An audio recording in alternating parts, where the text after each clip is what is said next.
Привет, люди! Как дела? Прим десливу канана. YouTube, mes chroniques sans frontières.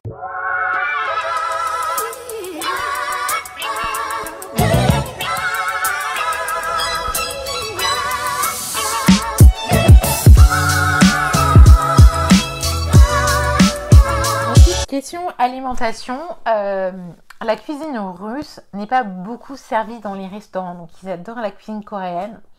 Donc, si vous voulez manger russe, il faut plutôt aller sur des restaurants haut de gamme.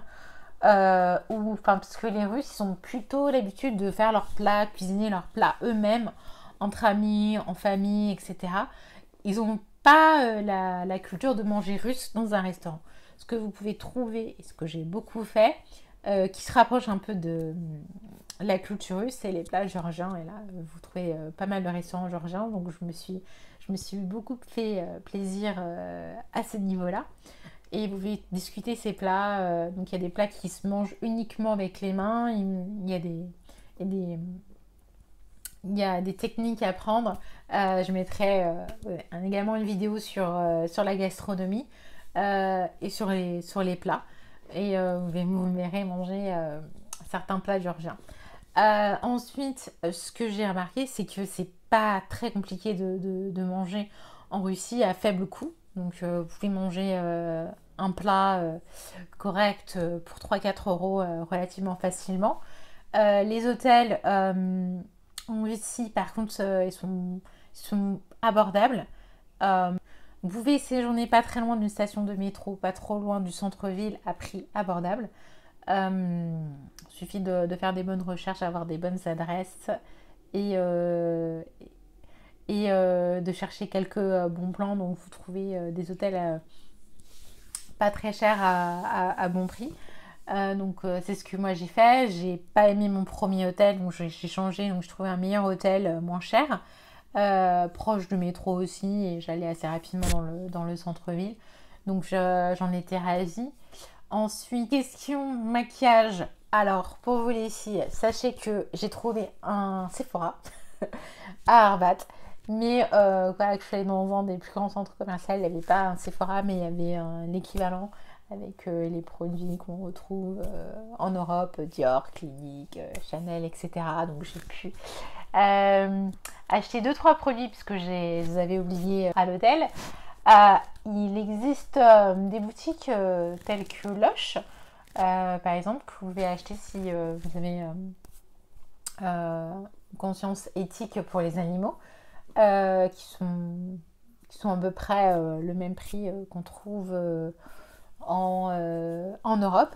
Donc, mais par contre, ce que j'ai remarqué en faisant les courses dans le supermarché, je faisais plus mes courses en petite supérette et j'ai pas vraiment fait attention quand j'étais dans un grand supermarché parce que j'étais pas allée dans les rayons laitiers. C'est que là-bas ils ont pas trop de substituts pour le lait de vache, donc tout ce qui est par exemple lait d'avoine, lait de riz,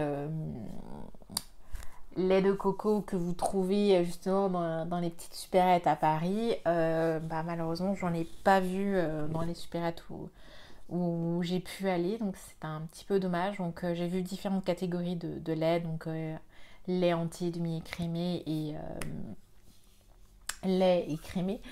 Mais bon, comme j'ai arrêté le lait de vache, j'ai pas pu avoir ma dose de lait. Mais bon, voilà, je me suis passée de lait, donc je pense que la prochaine fois je prendrai mon lait d'avoine, tout simplement.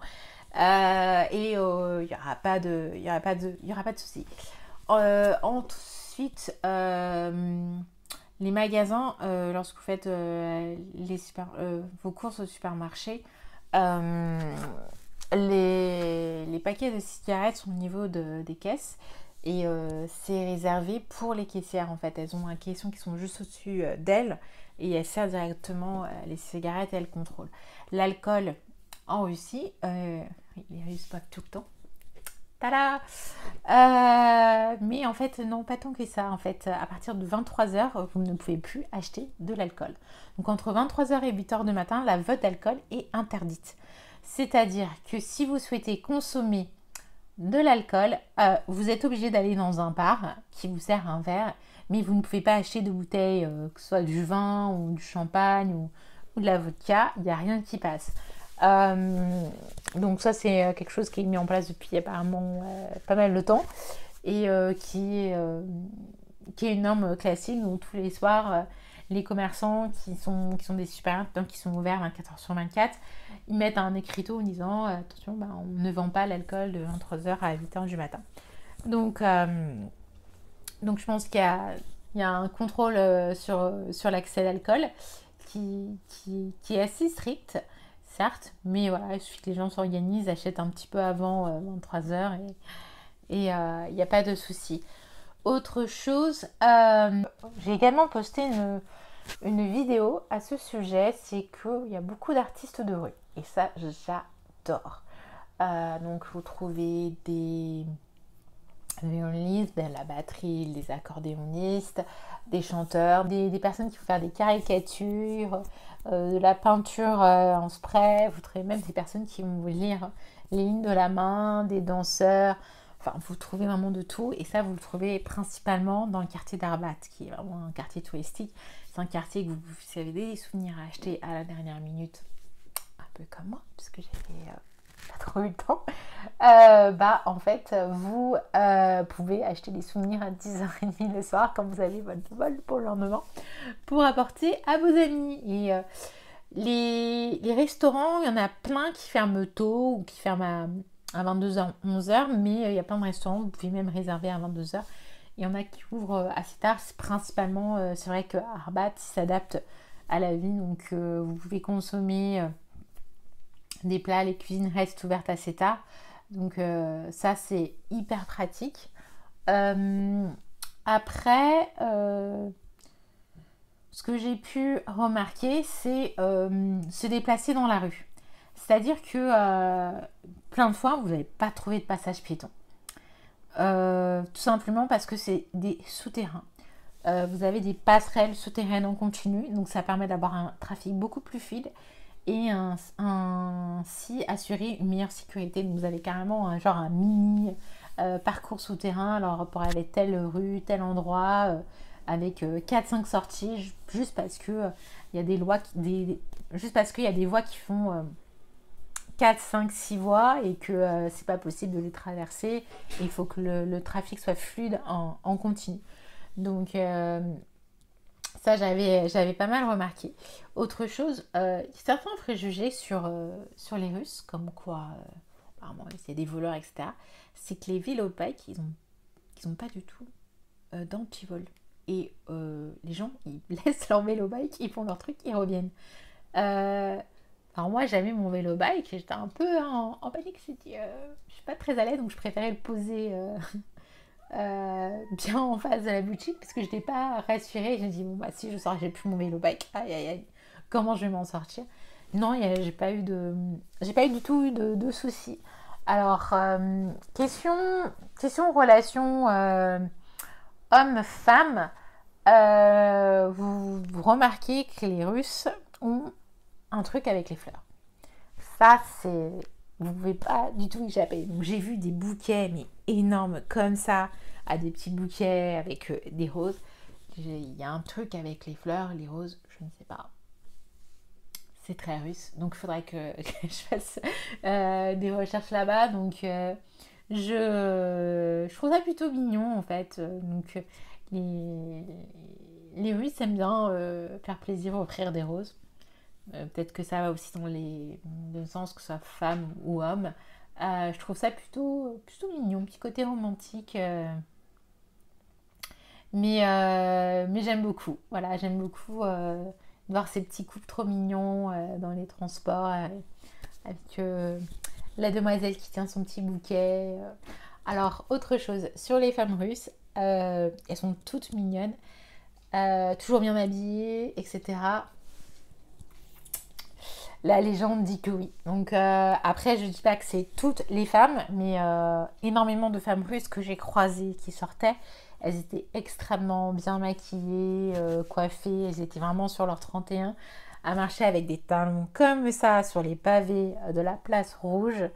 Je leur dis vraiment chapeau. Parce que moi, à la Place Rouge, j'ai été avec des petites talonnettes parce que je me suis dit c'était beaucoup plus pratique. Et surtout en Russie, vu qu'il y a tellement de choses à visiter et que j'essaie de visiter en marchant, je pense que les talons, c'est pas la meilleure solution pour faire de la marche.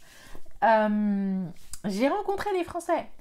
Donc c'est souvent des groupes touristiques qui sont en croisière et qui sont en groupe qui vont voyager, donc qui font ça en express.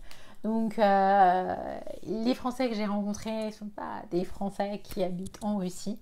La plupart des gens qui viennent en Russie, de toute façon, c'est pour du business. On dit que la vie n'est pas facile en Russie, mais en réalité, c'est les gens qui sont agréables en Russie. Donc, alors pourquoi je vous recommande la Russie? Je vous recommande la Russie pour une très bonne raison, c'est que environ à 3 heures de vol de Paris, 3-4 heures, vous êtes à Moscou. Ensuite, la vie n'est pas très chère là-bas pour nous, pour y passer des vacances. On mange bien, on sort pas mal, il y a de la bonne musique dans les bars et dans les boîtes de nuit. Vous allez rencontrer des gens qui sont sympathiques. On y fait bon vivre quand même. On y fait bon vivre. Et voilà, c'est un dépaysement total. Le billet, il n'est pas très cher. Vous pouvez trouver des billets abordables pour partir en Russie, même au beau milieu du mois de juillet. Donc, il y a énormément de centres culturels à visiter. J'ai évidemment été à la Place Rouge, mais il y a des musées qui sont un peu en plein air. Un musée d'astronomie que j'ai regardé et c'était excellent de voir qu'il y avait une représentation justement du système solaire, mais en grandeur nature, où les enfants, ils allaient, ils touchaient, ils pouvaient toucher les planètes. Il y avait les planètes qui étaient à côté, on voyait Saturne. Et ça, j'ai trouvé le fait d'avoir ça en grandeur nature et abordable pour tout le monde, parce que on ne paye pas, hein, en fait, c'est dans le parc. J'ai trouvé ça vraiment exceptionnel. Je suis rentrée en France, ravie de mon séjour, un petit peu triste d'être rentrée parce que j'avais encore pas mal de choses à visiter, mais il faudra que j'y retourne pour continuer à visiter. Et voilà, si vous avez des questions sur la Russie, désolée, la vidéo était un petit peu longue, donc n'hésitez pas à mettre des commentaires, je vous répondrai sur des sujets un peu plus précis si vous voulez. En tout cas, je voulais vous remercier pour votre fidélité. Je vois qu'il y a pas mal de vues sur mes vidéos. Il y a déjà, les abonnements continuent à monter lentement mais sûrement, donc ça me fait plaisir et ça m'encourage beaucoup à continuer mes vidéos. Donc au revoir les gens et je vous retrouve très bientôt pour d'autres débriefs et d'autres vidéos sur mes voyages.